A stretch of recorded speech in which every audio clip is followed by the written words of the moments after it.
Lokayukta SP Bagalkot Malleshwara ವಿರುದ್ಧ ಭ್ರಷ್ಟಾಚಾರದಾಗ ತೊಡತಕ್ಕಂಥ ಅಧಿಕಾರಿ ಜೋಡಿ ಮಿಂಗಲ್ಲಾಗಿ ಭ್ರಷ್ಟಾಚಾರ ತೊಡಗಿದಂಥ ಅಧಿಕಾರಿಗಳನ್ನು ಉಳಿಸುವಂಥ ಕೆಲಸ ಮಾಡಿದಂಥ ಮಲ್ಲೇಶ್ವರ ವಿರುದ್ಧ ನಾನು ಇವತ್ತು ಪತ್ರಿಕಾಗೋಷ್ಠಿ ಮಾಡ್ತಾಯಿದ್ದೀನಿ. ಲೋಕಾಯುಕ್ತ ಅಧಿಕಾರಿ ಎರಡು ವಿಷಯ ಇದ್ರ ಬಗ್ಗೆ ಮುಂಚೆ ಹೇಳ್ತೀನಿ. ಬಾಗಲಕೋಟೆ ಒಳಗೆ ಇಲ್ಲಿ ಜೋನಲ್ ಆಫೀಸ್ ಇದೆ, KPTCL. ಇಲ್ಲೇ ಸ್ಟೇಷನ್ಗಳ ನಿರ್ಮಾಣ ಮಾಡುವಂಥದ್ದು ಆಫೀಸು. 7-8 ಜಿಲ್ಲೆಗೆ ಸಂಬಂಧಪಟ್ಟಿದ್ದು ಇಲ್ಲಿ ಜೋನಲ್ ಆಫೀಸ್ ಇದೆ. ಅದು ಆ ಇಲಾಖೆಯ ವತಿಯಿಂದ ಬಾಗಲಕೋಟೆ ಜಿಲ್ಲೆ ಬೀಳಿಗಿ ತಾಲೂಕಿನ ಬಾಡಗಂಡಿ ಗ್ರಾಮದೊಳಗೆ ಒಂದು 220 ಸ್ಟೇಷನ್ ನಿರ್ಮಾಣ ಆಗ್ತಾಯಿದೆ. ಸುಮಾರು 124 ಕೋಟಿ ರೂಪಾಯಿದು ಕಾಮಗಾರಿ. ಅದು ಕಾಮಗಾರಿ 18 ತಿಂಗಳ ಮುಗಿಬೇಕಾಗಿದ್ದು, ಇನ್ನೂ 3 ವರ್ಷ ಆದರೂ ಮುಗಿದಿಲ್ಲ. ಆ ವಿಚಾರದ ಬಗ್ಗೆ ಇವತ್ತು ನಾನು ನಿಮ್ಮ ಜೋಡಿ ಪತ್ರಿಕಾಗೋಷ್ಠಿಯನ್ನು ಹಂಚ್ಕೊಳ್ಳೋಕೆ ಬಂದಿದ್ದೀನಿ. ಕಳಪೆ ಕಾಮಗಾರಿ ಆಗಿತ್ತು ಅಂತೇಳಿ ದಾಖಲೆ ಸಮೇತ ಲೋಕಾಯುಕ್ತರ SP ಅವ್ರಿಗೆ ಕೊಟ್ಟೆ. ಲೋಕಾಯುಕ್ತ SP ಅವರು ಕಾಂಟ್ರಾಕ್ಟರ್ ಜೋಡಿ ಮಿಂಗಲ್ ಆಗಿದ್ದು ನನಗೆ ಕಂಡು ಬಂದಿದ್ದಕ್ಕೆ ನಾನು ಇವತ್ತು ಕಂಡು ಬಂದಿದ್ದು ಲೋಕಾಯುಕ್ತರಿಗೂ ಮನವಿ ಮಾಡಿದೆ. ಈ SP ಬದಲಾವಣೆ ಮಾಡಿರಿ, SP ಬದಲಾವಣೆ ಆದಮೇಲೆ ನಾನು ಬೇರೆ ತನಿಖಾಧಿಕಾರಿ ಹಾಕ್ರಿ ಅಂತೇಳಿ ನಾನು ಅವ್ರ ಹತ್ರ ಕೇಳ್ಕೊಂಡಿದ್ದೆ. ಅವರು ಇಲ್ಲಿವರೆಗೆ ಏನೂ ಮಾಡಲಿಲ್ಲ. ಆ ಉದ್ದೇಶದಿಂದ ನಾನು ಇವತ್ತು ಪತ್ರಿಕಾಗೋಷ್ಠಿ ಕಳೆದಿದ್ದೀನಿ. ಆ ಸ್ಟೇಷನ್ ಬಗ್ಗೆ ಕಳಪೆ ಕಾಮಗಾರಿ ಆಗಿದ್ದನ್ನು ಹೇಳಿ ಆಮೇಲೆ ಲೋಕಾಯುಕ್ತರ ಬಗ್ಗೆ ಹೇಳ್ತೀನಿ. 124 ಕೋಟಿ ರೂಪಾಯಿ ಕಾಮಗಾರಿ ಬೀಳಿಗೆಯೊಳಗೆ KPTCLಯಿಂದ ನಡೀತಾ ಇದೆ. ಆ ಕಾಮಗಾರಿ ಸ್ಥಳದ ಬಗ್ಗೆ ಹೇಳಬೇಕಪ್ಪ ಅಂತಂದ್ರೆ, ಮೊದಲೇ ಆ ಜಮೀನು ಸೌಳು ಜಮೀನು. ಅದು ಆಲಮಟ್ಟಿ ಹಿನ್ನೀರಿಂದ ಇರ್ತಕ್ಕಂಥ ಪ್ರದೇಶದೊಳಗೆ ಆಯ್ತದು. ಬರೀ 19 ನಿಲ್ಲಿಸಿದ್ರೆ 2.5-3 ಫೂಟಕ್ಕೆ ನೀರು ಬರ್ತೈತಿ. ಆ ದಾಖಲೆನೂ ನಿಮ್ಗೆ ತೋರಿಸ್ತೀನಿ. ಅದನ್ನು ಆ ಜಮೀನು ಸ್ಟೇಷನ್ ನಿರ್ಮಾಣ ಹಾಕಿ ಯೋಗ್ಯನ ಅಲ್ಲ. ಆಲಮಟ್ಟಿಯಿಂದ ಹಿನ್ನೀರೊಳಗೆ ಬರ್ತೈತೆ. ಅದು ಕೃಷ್ಣಾ ನದಿಯಿಂದ 2-3 ಕಿಲೋಮೀಟ್ರಿನೊಳಗೆ ಅಗದಾಗ ಒಂದು 3-3.5 ಫೂಟಿಗೆ ಜವಳು ಭೂಮಿ ಬರ್ತೈತಿ. ಜವಳು ಭೂಮಿಯೊಳಗೆ ಸ್ಟೇಷನ್ ನಿರ್ಮಾಣ ಮಾಡೋಕ್ಕೆ ಯೋಗ್ಯ ಸ್ಥಳನಲ್ಲ. ಮೊದಲು ಅವೈಜ್ಞಾನಿಕ ಅದು. ಆ ಸ್ಥಳ ತೊಗೊಂಡಿದ್ದು ಯಾವ ಒತ್ತಡಕ್ಕೆ ತೊಗೊಂಡಿದ್ದಾರೋ ಅಧಿಕಾರಿಗಳು, ಯಾರ್ಯಾರು ತೊಗೊಂಡಿದ್ದಾರೋ ಗೊತ್ತಾಗಿಲ್ಲ. 3-3.5 ಫೂಟಿಗೆ ನೀರು ಬರ್ತೈತೆ. ಇದು ಬರೀ 19 ನಿಂತಾಗ ಮಾತ್ರ. ಇನ್ನು 24 ನೀರು ನಿಂತಾಗಪ್ಪ ಅಂದ್ರೆ ಇಡೀ ಸ್ಟೇಷನ್ನು ನೀರೊಳಗೆ ನಿಲ್ಲುವಂಥದ್ದು ಐತಿ. ಕರೆಂಟ್ 720 ಏನು ಕರೆಂಟ್ ಐತಲ್ಲ, ಭಾಳ ದೊಡ್ಡ ಕರೆಂಟ್ ಅದು. ರೈತರಿಗೆ ಅನುಕೂಲ ಆಗಲಿ ಅಂತೇಳಿ ಸರ್ಕಾರದವ್ರು ಇದನ್ನು ಮಾಡಿರ್ತಾರೆ. ಆ ವಿಷಯದ ಬಗ್ಗೆ, ಕಳಪೆ ಕಾಮಗಾರಿ ಬಗ್ಗೆ ನಾನು ಒಂದೊಂದು ವಿಷಯ ಹೇಳ್ತೀನಿ. ಸಾಯಿಲ್ ಟೆಸ್ಟ್ ಆಗಬೇಕಾಗಿತ್ತು, ಸರಿಯಾಗಿ ಮಾಹಿತಿ ಆಗಿಲ್ಲ.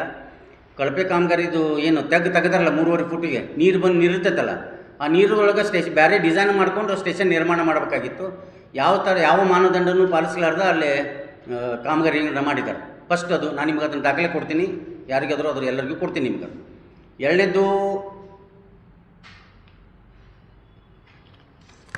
ಎರಡನೇ ವಿಚಾರ, ಅಲ್ಲಿ ಬಿಲ್ಡಿಂಗ್ ಕಾಮಗಾರಿ ನಡಿಬೇಕಾದಂದ್ರೆ ತೊಳೆದ ಉಸುಕನ್ನು ತೊಗೋಬೇಕು ಅಂತ ಐತಿ. DWA ಪ್ರಕಾರ ಅಲ್ಲೇನು ಕಾರ್ಪೊರೇಟ್ ಆಫೀಸ್ ಕಾವೇರಿ ಭವನದೊಳಗೆ ಏನು ಟೆಂಡ್ರಿಂಗ್ ಆಗುತ್ತಲ್ಲ, ಆ ಟೆಂಡ್ರಿಂಗ್ದೊಳಗೆ ತೊಳೆದ ಉಸುಕು ಬಳಸ್ಬೇಕಂತ ಐತಿ. ದೊಡ್ಡ ಕಾಮಗಾರಿಗೆ ಹೇಳ್ಬೇಕಂದ್ರೆ ತೊಳೆದ ಉಸುಕು. ಇಲ್ಲೇ ನದಿ 3-4 ನದಿಗಳಿದ್ದಾವೆ. ಇಲ್ಲಿ ಯಾವುದೂ ಉಸುಕಿನ ತೊಂದರೆ ಇಲ್ಲ. ತೊಳೆದ ಉಸುಕು ಬಳಸ್ಬೇಕಂತ ಐತಿ. ಆ ಅಧಿಕಾರಿಗಳು ನನಗೆ ಮಾಹಿತಿ ಕೊಟ್ಟಾಗ ಅಲ್ಲೆಲ್ಲನೂ ಬಳಸಿದ್ದು ಎಮ್ ಸ್ಯಾಂಡ್ ಅಪ್ಪ ಅಂತಂದ್ರೆ ಅದು ವರದಿ ಲಾಯಕಲ್ಲ. ಅದು ಸ್ಟೇಷನ್ ನಿರ್ಮಾಣ ಮಾಡೋಕ್ಕೆ ಕಳಪೆ ಕಾಮಗಾರಿ ಆಗಿರ್ತೈತೆ ಅಂತ ಅನ್ನೋಕ್ಕೆ ನನಗೆ ಅವರೆಲ್ಲನೂ ಮಾಹಿತಿ ಕೊಟ್ಟಿದ್ದು. ನಾನು ತೊಳೆದ ಉಸುಕು ಐತಿ ಅಂತೇಳಿ DWAದಾಗ ಐತಿ. ಅದು ಬಿಟ್ಟರು ಇವರು ಎಮ್ ಸ್ಯಾಂಡ್ ಬಳಸಿದ್ದನ್ನು ನನ್ನ ಹತ್ರ ದಾಖಲೆ ಸಮೇತ ಕೊಟ್ಟಿದ್ದಾರೆ. ಅವರು ಎಮ್ ಸ್ಯಾಂಡ್ ಬಳಸಿದ್ರೆ ಮತ್ತು ತೊಳೆದ ಉಸುಕು ಬಳಸಿದ್ರೆ ಏನಾಗುತ್ತೆ ಅಂತ ಹೇಳ್ತೀನಿ. ತೊಳೆದ ಉಸುಕು ಮಾಡಿದ್ರೆ 20 ಎವರೇಜ್ ಬರ್ತೈತಿ. NABL ಅಂತಂದ್ರೆ ಅದೊಂದು ಲ್ಯಾಬ್. ಆ ಲ್ಯಾಬ್ನೊಳಗೆ ಸರ್ಟಿಫೈ ಆಗಬೇಕು. 7 ದಿವಸ, 18 ದಿವಸ, 28 ದಿವಸ ಅದನ್ನು ಏನು ಕಾಂಕ್ರೀಟ್ ಹಾಕ್ತಾರಲ್ಲ, ಕಾಂಕ್ರೀಟ್ ಕ್ಯೂಬ್ಸನ್ನು ತೆಗೆದಿಟ್ಟಾಗ ಎವರೇಜ್ ನಮಗೆ 20 ಮೇಲೆ ಬರಬೇಕು. 20 ಮೇಲೆ ಬರಬೇಕು. ಅವ್ರು ಕೊಟ್ಟಂಥ ಮಾಹಿತಿ ಒಳಗೆ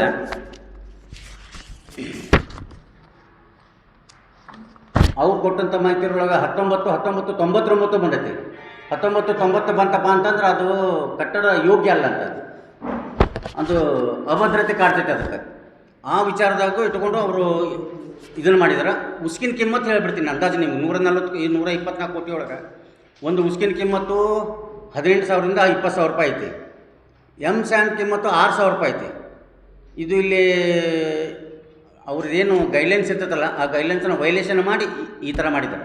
ಎಮ್ ಸ್ಯಾಂಡ್ ಬಳಸೋದು ತಪ್ಪಂತ ನಾನು ಹೇಳಕತ್ತಿಲ್ಲ. ತೊಳೆದು ಉಸುಕಂತ ಬಳಸಿ ಹೇಳಿದ್ರೆ ನದಿ ಉಸುಗು ಸಿಗಲಾರದಲ್ಲಿ ಎಮ್ ಸ್ಯಾಂಡ್ ಬಳಸ್ಬೇಕಂತೇಳಿ ಸರ್ಕಾರದಿದೆ. ಅವಾಗ ತಹಸೀಲ್ದಾರರು ಕಡೆ ಹೋಗಿ ಇಲಾಖೆಯವರು ತಹಸೀಲ್ದಾರಿಗೆ ಹೇಳ್ಕೊಂಡು ಇಲ್ಲಿ ಎಮ್ ಸ್ಯಾಂಡ್ ಇದು ನದಿ ಉಸುಗೆ ಸಿಗಂಗಿಲ್ಲ, ಅವಾಗ ನೀವು ಎಮ್ ಸ್ಯಾಂಡ್ ಬಳಸ್ಬೋದು ಅಂತೇಳಿ ಅವಾಗ ಹೇಳಿದ್ದಾರೆ. ಇಲ್ಲೆಲ್ಲ ನಮ್ಮಲ್ಲಿ ಸಾಕಷ್ಟು ಉಸುಗಿನ ಪಾಯಿಂಟ್ಗಳದಾವು ಸಕ್ತತೆ ಅಂಥದ್ರೊಳಗೆ ಇಲ್ಲ ಅಂಥೇಳಿ ನಮಗೆ ಮಾಹಿತಿ ಕೊಟ್ಟರೆ ಆ ಥರ ಆಗಿದೆ. ಮೂರನೇದು ರಾಯಲ್ಟಿ ಕೆಲಸ ಏನು ಮಾಡ್ತಿರ್ತಾರಲ್ಲ ಸರ್ಕಾರದ ರಾಜಧನ,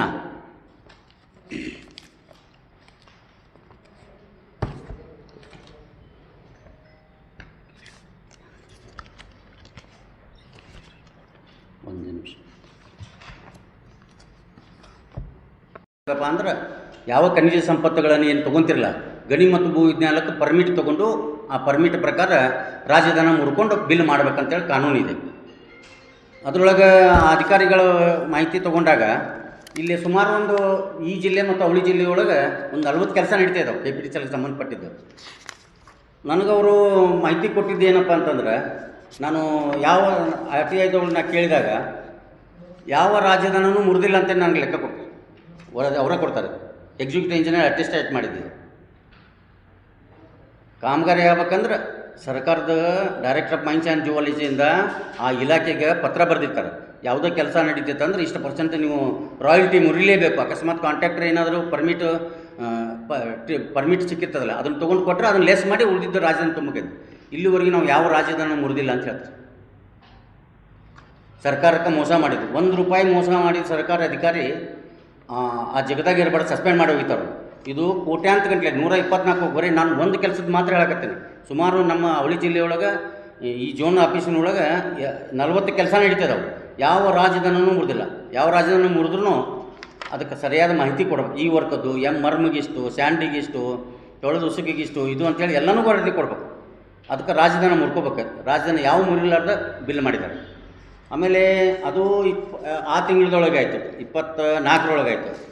ಅವರು ಒಂದು ನನಗೆ ಮಾಹಿತಿ ಕೊಟ್ಟಿದ್ದಾರೆ ಬಿಲ್ ಮಾಡಿದ್ರ ಬಗ್ಗೆ, ಕಾಂಟ್ರಾಕ್ಟರ್ಗಳಿಗೆ ಬಿಲ್ ಮಾಡಿ ಕೊಟ್ಟಿದ್ರ ಬಗ್ಗೆ. ಅಲ್ಲಿ ಏನು ಹೇಳ್ತಾರೆ, ರಾಜಧಾನಿ ಮುರಿದಿಲ್ಲ ಅಂತ ಹೇಳ್ತಾರೆ. ಇಲ್ಲಿ ರಾಜಧಾನಿ ಮುರಿದಿದ್ದಾರೆ 19,000 ಇದೆಲ್ಲಿ ಹೋಯ್ತು? ಸರ್ಕಾರ ಹೋಗಿಲ್ಲ, ಇವ್ರ ಹತ್ರ ಇಲ್ಲ, ಎಲ್ಲಿ ಹೋಯ್ತು ಅಂತ ನನ್ನ ಪ್ರಶ್ನೆ. ಇದು ಒಂದು ಬಿಲ್ ಇದ್ದಾತ, ಇದು ಮುರಿದಿದ್ದು ಯಾವುದನ್ನು ಮಾಡಿಲ್ಲ ಅಂತ ಅನ್ನೋದು. ಆಮೇಲೆ ಮೈನ್ಸ್ ಆ್ಯಂಡ್ ಜಿಯಾಲಜಿ ಅವರು ಸಾಕಷ್ಟು ಅವ್ರಿಗೆ ಪತ್ರನೂ ಬರೆದರು, ನೀವು ನಮಗೆ ಸರಿಯಾಗಿ ಮಾಹಿತಿ ಕೊಡಕತ್ತಿಲ್ಲಪ್ಪ ಅಂತೇಳಿ. ಸಾಕಷ್ಟು ಒಂದು ನೆನಪೋಲೇನೂ ಸಹ ಕೊಟ್ಟರು. 2 ಸಲ ಅವರಿಗೆ ಲೆಟ್ರನ್ನೂ ಕೊಟ್ಟಿದ್ದಾರೆ ಅವರು. ನಾನು ನಿಮಗೆಲ್ಲರಿಗೂ ಆ ಡಾಕ್ಯುಮೆಂಟ್ಸ್ ಕೊಡ್ತೀನಿ, ಅದಕ್ಕೆ ಸಂಬಂಧಪಟ್ಟ ಯಾರು ಬೇಕಾತಂದ್ರೆ ಕೊಡ್ತೀನಿ. ಮೂರನೇದು, ಸರ್ಕಾರಿ ಕೆಲಸ ನಡೆದೋತ್ನೊಳಗೆ ಏನು ಬಿಲ್ ಮಾಡ್ತಿರ್ತಾರಲ್ಲ, ಕಾರ್ಮಿಕ ಇಲಾಖೆಯಿಂದ ಒಂದಿಷ್ಟು ಕಂಡೀಷನ್ಗಳಿರ್ತಾವೆ. ಸರ್ಕಾರ ಮಟ್ಟದೊಳಗೆ ಕೋಆರ್ಡಿನೇಷನ್, ಕಾರ್ಮಿಕ ಇಲಾಖೆದೊಳಗೆ ಯಾರು ಅಲ್ಲಿ ಕೆಲಸ ಮಾಡ್ತಿರ್ತಾರಲ್ಲ ಫಸ್ಟು ಕನ್ನಡಿಗರಿಗೆ 50% ಕಾಮಗಾರಿ ಕೊಡ್ಬೇಕಂತೇಳಿ ಸರ್ಕಾರದ ಸುತ್ತೋಲಿದೆ. ಇವ್ರು ಯಾವುದೂ ಮಾನದಂಡನೂ ಮಾಡ್ಕೊಂಡಿಲ್ಲ. ಯಾವ EFI PFI ಏನಾದರೂ ಏನು ತೊಗೊಂಡಿಲ್ಲ ಅಂತೇಳಿ ನನಗೆ ಮಾಹಿತಿ ಕೊಟ್ಟಿದ್ದಾರೆ. ಕಾರ್ಮಿಕ ಇಲಾಖೆನೂ ಕೊಟ್ಟಿದ್ದಾರೆ, ಇವರು ಕೊಟ್ಟಿದ್ದಾರೆ. ಕೊಡಕ್ಕೆ ಬರೋಂಗಿಲ್ಲ ಅಂತ ಇವರು ರೈಟಿಂಗ್ನ ಕೊಡ್ತಾರೆ. ಈಗ ನಿಮ್ಮ ಸಣ್ಣ ಒಂದು ಉದಾಹರಣೆ ಅಂದರೆ, ಒಂದು ಬೇರೆ ಹುಲ್ಲೂರು ತಾಂಡದ ಅಂತ ಯಾವುದೋ ಒಂದು ಸ್ಟೇಷನ್ ನಡೀತಾ ಇತ್ತು. ಕಳಪೆ ಕಾಮಗಾರಿಯಾಗಿ ಕಂಪೌಂಡ್ ಬಿದ್ದ ಮೇಲೆ ಅಲ್ಲಿ ಡೆತ್ ಆಯ್ತು, FRI ಆಯ್ತು. ಇವೆಲ್ಲ ಸರ್ಕಾರದ್ದು EFI PFI ಕಟ್ಟಿತ್ತಪ್ಪ ಅಂತಂದ್ರೆ ಅವನಿಗೆ ಆ ವ್ಯಕ್ತಿಗೆ ಇದು ಸಿಕ್ತಿತ್ತು, ಕುಟುಂಬಕ್ಕೆ ನಿರ್ವಹಣೆಗೆ ಆಗ್ತಿತ್ತು. ತೊಗೊಂಡು ಮಾಡಬೇಕಾಗಿತ್ತು, ಬಿಲ್ ಮಾಡಬೇಕಂದ್ರೆ ಅಕೌಂಟ್ ಆಫೀಸರು ಇದನ್ನು ಇಟ್ಕೊಂಡು ಅದನ್ನು ಕೊಟ್ಟಾರ ಅಂತ ಕೇಳ್ಕೊಂಡು ಮಾಡ್ಬೇಕು. ಅದ್ರೊಳಗೆ ಹೇಳಿದಾರೆ ಅವರು 192 ಫಾರ್ಮ್ ಅಂತ ತುಂಬಿಕೊಡ್ತಾರೆ. ಅವರು ಎಲ್ಲಿಂದ ಬಂದರು, ಯಾರು ಬಂದರು, ಏನು ಬಂತು ಅವ್ರದ್ದೆಲ್ಲ ಡೀಟೇಲ್ ತೊಗೋಬೇಕು. ಆಮೇಲೆ ಹೊರ ರಾಜ್ಯದಿಂದ ಬರ್ತಾರೆ, ಹೊರ ರಾಜ್ಯದಿಂದ ಬಂದವ್ರದ್ದು ನಾನು ಮಾಹಿತಿ ಕೇಳಿದ್ದೆ. ಯಾರು ಬಂದಾರ, ಎಲ್ಲಿಂದ ಬಂದಾರ, ಈಗ ಎಲ್ಲಿ ಬೇಕಲ್ಲ ಅಹಿತಕರ ಘಟನೆ ಆಗತ್ತವು, ಏನಾದರೂ ಯಾರು ಹೊಣೆಗಾರ ಅಂತ ನಾನು ಅವ್ರನ್ನ ಪ್ರಶ್ನೆ ಮಾಡಿದೊಳಗೆ ಇಲ್ಲ, ಯಾವ ದಾಖಲೆಯನ್ನು ಕೊಡಕ್ಕೆ ಬರೋಂಗಿಲ್ಲ ಅಂತ ಹೇಳ್ತಾರೆ. ಸೆನ್ಸಿಟಿವ್ ಪಾಯಿಂಟ್ 220 ಸ್ಟೇಷನ್ ಅಂದರೆ ಸಾಮಾನ್ಯ ಅಲ್ಲ, ಕರೆಂಟ್ ಅಂದರೆ ಇಡೀ ಇದು ಪವರ್ಫುಲ್ ಜಾಗ ಅದು. ಅಂಥದ್ರೊಳಗೆ ಅವರು ಯಾವ ಮಾನದಂಡ ಉಪಯೋಗಿಸಲಾರ್ದೆ ಅದನ್ನು ಬಿಲ್ ಮಾಡಿದ್ದಾರೆ. ಆಮೇಲೆ ಇನ್ನೊಂದು ತೂಕದ ಬಗ್ಗೆ ಒಂದು ಮಾಹಿತಿ ಕೇಳಿದ್ದೆ ನಾನು. ಸ್ಟೇಷನ್ದೊಳಗೆ ಎರಿಕ್ಷನ್ ಮಾಡ್ತಾರಲ್ಲ, ನಿರ್ಮಾಣ ಕಂಬ ಇವು ನಿಂದಿರಿಸಿ, ಕಬ್ಬಿನ ಕಂಬ ಇರ್ತಾವಲ್ಲ ಅವು ಲೈನ್ ಹೋಗ್ತಲ್ಲ, ಆ ಲೈನು ಅದರೊಳಗೆ ನಾನು ಮಾಹಿತಿ ಕೇಳಿದ್ದೆ, ತೂಕ ಎಷ್ಟು ಏನು ಅಂತೆಲ್ಲ ಎಲ್ಲ ಅಂತ ಕೇಳಿದ್ರೆ ಅವ್ರು ನನಗೆ ಕೊಟ್ಟಿದ್ದು ಬರೀ ಇಂಡೆಕ್ಸ್ ಮಾತ್ರ.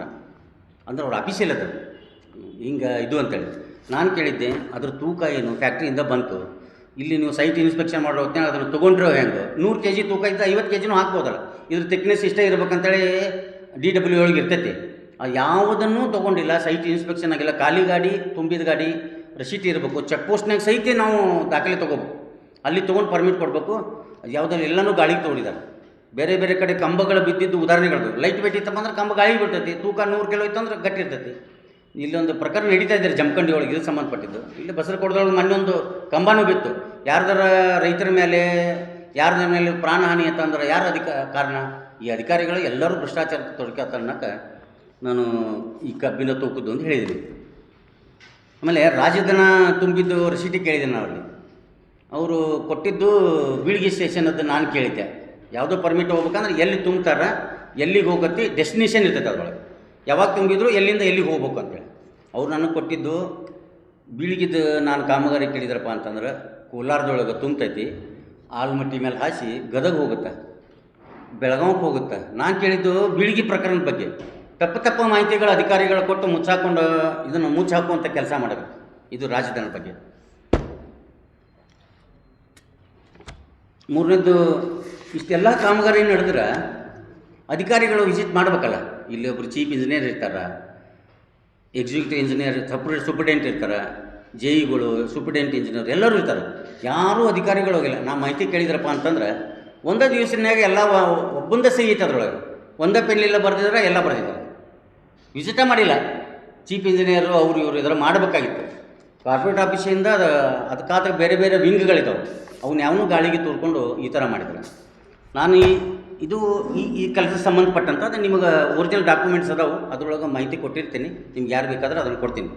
ಇನ್ನು ಮುಂದೆ ನಂದು ಮೇನ್ ಅಜೆಂಡಾ ಇದು. ಈ ಕಳಪೆ ಕಾಮಗಾರಿ ಆಯಿತು ಆದಮೇಲೆ ನಾನು ಏನು ಮಾಡಬೇಕು ಅಂತೇಳಿ, ನಾನು ಗುರುನಾಥ್ ಕೋಟ್ಯಾಳರ್ ಅಂತೇಳಿ ಚೀಫ್ ಇಂಜಿನಿಯರ್ ಇದ್ರು ಅವರು, ಎಲ್ಲಿ ಕಾರ್ಪೊರೇಟ್ ಆಫೀಸಿಗೆ, ಜಿಲ್ಲೆ ಜೋನಲ್ ಆಫೀಸ್ ಇದೆ ಮೇಲೆ.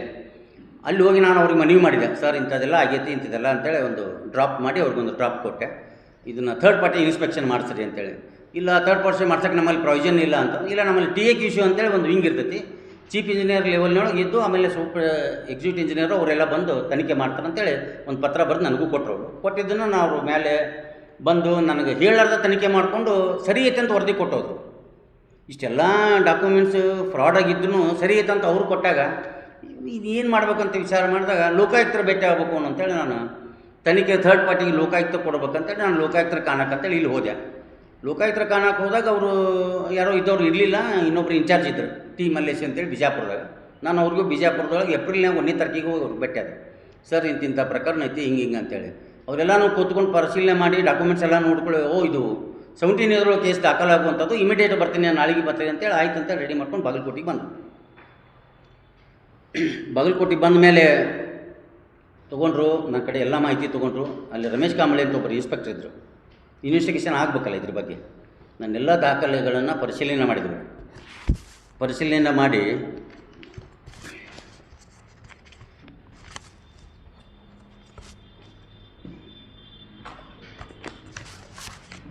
ಇಲ್ಲೈತೆ ನೋಡ್ರಿ, ಒಂದು ನಿಮಿಷ.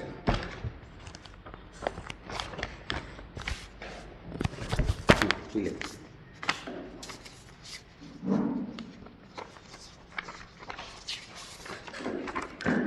ದಾಖಲೆಯನ್ನು ಮಾಡಿ ನನ್ನ ಹತ್ರ ಮಾಹಿತಿ ತೊಗೊಂಡು 24ನೇ ತಾರೀಕಿಗೆ ಅವರು ವರದಿ ಕೊಡ್ತಾರೆ. ಇದು ಕಳಪೆ ಕಾಮಗಾರಿ ಆಗೈತಿ, 17 ಇದ್ರೊಳಗೆ 17A ಅಂತ ಯಾಕೆ ಅಂತ ಅಂತಾರಂದ್ರೆ, ಇದು ಲೋಕಾಯುಕ್ತ ಕಾನೂನೊಳಗೆ ಏನೈತಪ್ಪ ಅಂತಂದ್ರೆ, ಭ್ರಷ್ಟಾಚಾರ ಕಣ್ಣಿಗೆ ಕಂಡು ಬಂದಿದ್ದು ದಾಖಲೆ ಸಮೇತಪ್ಪ ಅಂತಂದ್ರೆ 17 ಇದ್ರೊಳಗೆ ಪೊಲೀಸ್ ಅಧಿಕಾರಿಗಳಿಂದ ತನಿಖೆ ಆಗುತ್ತೆ. ಇವರು ವರದಿ ಕೊಡ್ತಾರೆ, ಇನ್ಸ್ಪೆಕ್ಟ್ರು ವರದಿ ಕೊಟ್ಟ ಮೇಲೆ SP ಕಡೆ ಹೋಗುತ್ತೆ, ಅಲ್ಲಿ ಮೇಲೆ IG ADG ಕಡೆ ಹೋಗಿ ಕಾರ್ಪೊರೇಟ್ ಆಫೀಸಿಗೆ ಪರ್ಮಿಷನ್ ತೊಗೊತಾರೆ. ಇಂಥ ಭ್ರಷ್ಟಾಚಾರ ಕಂಡು ಬಂದೈತೆ, ನೀವು ಪರ್ಮಿಷನ್ ಕೊಡ್ಬೇಕಂತ. ಅವ್ರು ಇಮಿಡಿಯೇಟ್ ಪರ್ಮಿಷನ್ ಕೊಡ್ತಾರೆ, ಅವ್ರ ಮೇಲೆ FIR ಆಗುತ್ತೆ. ಇದು ಶಾರ್ಟ್ ಟೈಮ್ನಾಗ, 1-2 ತಿಂಗಳ ಮುಗಿಯುವಂಥ ಪ್ರಕರಣ ಆಯಿತು ಅಂತೇಳಿ ನಾನು ಕೊಟ್ವಿ, ತೊಗೋತೀನಿ ಅಂಥೇಳಿ ನನ್ನ ಹತ್ರ ಎಲ್ಲನೂ ದಾಖಲೆ ತೊಗೊಂಡು ವರದಿ ಕೊಟ್ಟರು. ವರದಿ ಆದಮೇಲೆ ನಾನು ಮುಂದೆ ತಿಂಗಳು ಹೊತ್ತು 2 ತಿಂಗಳು ಹೊತ್ತು ಯಾಕೋ ನನಗೆ ಅವ್ರದ್ದು SP ಅವ್ರ ಕಡೆ ಭೇಟಿ ಹಾಕೋದೆ, ಏನಾಯ್ತು ಸರ್ ನಾ ಕೊಟ್ಟ ಪ್ರಕರಣ ಏನಾಯ್ತು ಅಂತೇಳಿ. ಇದನ್ನು ಮಾಹಿತಿ ತೊಗೊಂಡು ಅವ್ರು ಇಟ್ಕೊಂಡು ನನಗೊಂದು ಕಾಫಿ ಕೊಟ್ಟರು ಅವರ SP ಅವರು. ಸರ್ ಏನಾಯ್ತು ಅಂದ್ಕೊಂಡು ನನಗೆ ಮಕನೂ ಸ್ವಚ್ಛ ತೋರ್ಸಕತ್ತಿದ್ದಿಲ್ಲ ಅವರು. ಯಾಕಪ್ಪ ನನಗೂ ಯಾಕೋ ಡೌಟ್ ಬಂತು. ಆಮೇಲೆ 1 ತಿಂಗಳಾದಮೇಲೆ ಮತ್ತೆ 3 ತಿಂಗಳಾದಮೇಲೆ ನನಗೆ ಇನ್ಸ್ಪೆಕ್ಟರ್ ಕರೆದ್ರು, ರಮೇಶ್ ಕಾಂಬಳೆ ಅವರು ಕರೆದು, ಇಲ್ಲ ಸಾಹೇಬರು ಇದು 17 ಬರೋಂಗಿಲ್ಲ, 18ದಾಗ ತುಂಬ್ರಿ ಅಂತ. 18 17 ಪ್ರಕರಣ ಇದು ಇದೆ, 18 ತುಂಬುವಂಥದ್ದು ಎಲ್ಲಿ ಇದೇನು ರೀ ಅಂತಂದೆ ನಾನು. ಯಾಕೋ ನನಗೆ ಅನುಮಾನ ಬರಕತ್ತೈತೆ ಅಂತ ತಿಳ್ಕೊಂಡು ನಾನು ಯೋಚನೆ ಮಾಡಿ ಆಯ್ತು ಸರ್ ನಾನು ಏನು ಮಾಡ್ಬೇಕು ನಾನು ಹೆಂಗೆ ಮಾಡ್ಬೇಕು ಅಂತೇಳಿ ನಾನು ಅವ್ರಿಗೆ ಇನ್ಸ್ಪೆಕ್ಟ್ರಿಗೆ ಉತ್ತರ ಕೊಟ್ಟು ಬಂದೆ. ಆಮೇಲೆ ನನಗೆ ಎಸ್ ಪಿ ಮೇಲೆ ಅನುಮಾನ ಬಂದುಕೊಂಡು ಇವು ಕಾಂಟ್ರಾಕ್ಟ್ರು ಮತ್ತು ಇವರು ಯಾರು KPTCL ಅಧಿಕಾರಿಗಳದಾರಲ್ಲ, ಸ್ವಲ್ಪ ರಾಜಕೀಯ ಪ್ರಭಾವಿಗಳದಾರ ಏನು ಮಾಡೋಣ ಅಂತ ತಿಳ್ಕೊಂಡು ನಾನು ಏನಾರ ವಿಚಾರ ಮಾಡ್ಕೊಂಡು ಬರೋಳಗೆ ಎಸ್ ಪಿ ಮನೆ ಮುಂದೆ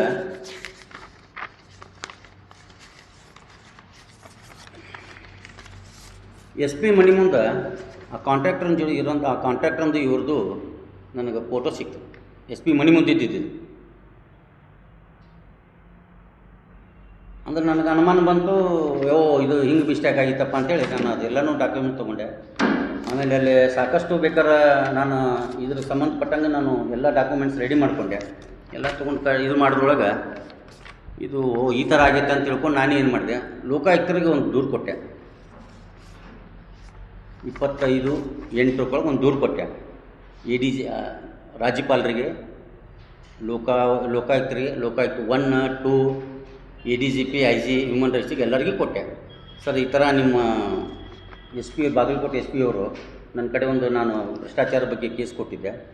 ಅವರು ಈ ಥರ ಮಾಡಿಕೊಂಡು ನನಗೆ ಕಾಂಟ್ರಾಕ್ಟ್ರ್ ಅವ್ರು ಕೂತ್ಕೊಂಡು ಮಿಂಗಲ್ ಆಗಿದ್ದು ನನ್ನ ಕಡೆ ದಾಖಲೆ ಸಿಕ್ಕಾವ ಅಂತೇಳಿ ನಾನೊಂದು ಕಂಪ್ಲೇಂಟ್ ಕೊಟ್ಟೆ ಅವರು ಲೋಕಾಯುಕ್ತರಿಗೆ.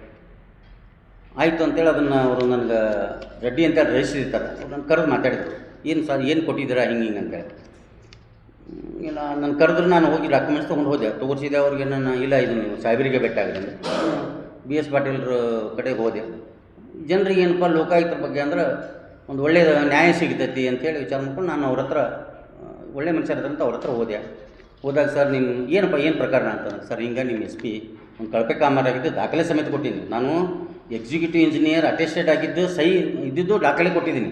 ಫ್ರಾಡ್ ಆಗಿತ್ತು ಅಂತೇಳಿ 17 ಅದರೊಳಗೆ ದಾಖಲೆ ಮಾಡ್ತೀನಿ ಅಂತ ಹೇಳ್ಕೊಂಡು ಆಮೇಲೆ 1-8 ಅಂತ ಹೇಳಕತ್ತಾರ.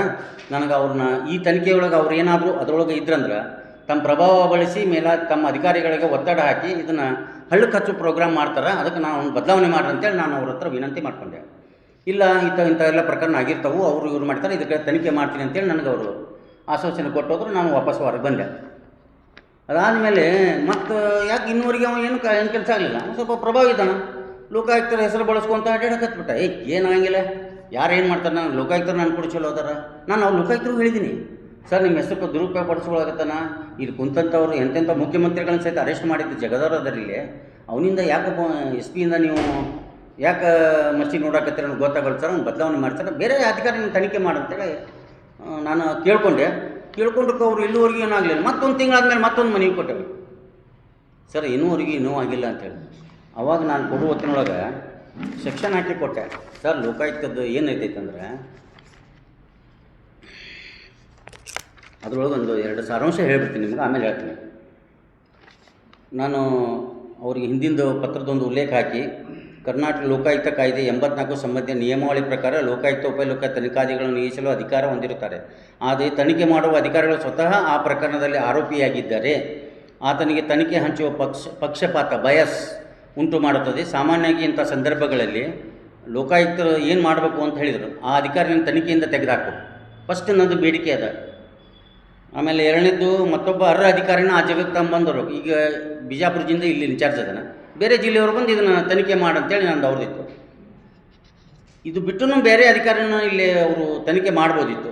ಭ್ರಷ್ಟಾಚಾರ ಆರೋಪಿಸುವ ಎದುರು ಅಧಿಕಾರಿ ತನ್ನದೇ ವಿರುದ್ಧ ದೂರನ್ನು ತನಿಖೆ ಮಾಡಲು ನಿಯೋಜಿಸಲಾಗುವುದಿಲ್ಲ ಅಂತೇಳಿ ಅವರಿಗೆ ನಾನು ಸೆಕ್ಷನ್ ಹಾಕಿ ನಿಮ್ಮ ಕಾನೂನು ಏನು ಹೇಳ್ತೈತೆ ಅಂತ ಅದರೊಳಗೆ ಕಾಣಿಸಿ ಕೊಟ್ಟರು ಇನ್ನೂವರೆಗೂ ಲೋಕಾಯುಕ್ತರು ಏನೂ ಮಾಡಿಲ್ಲ.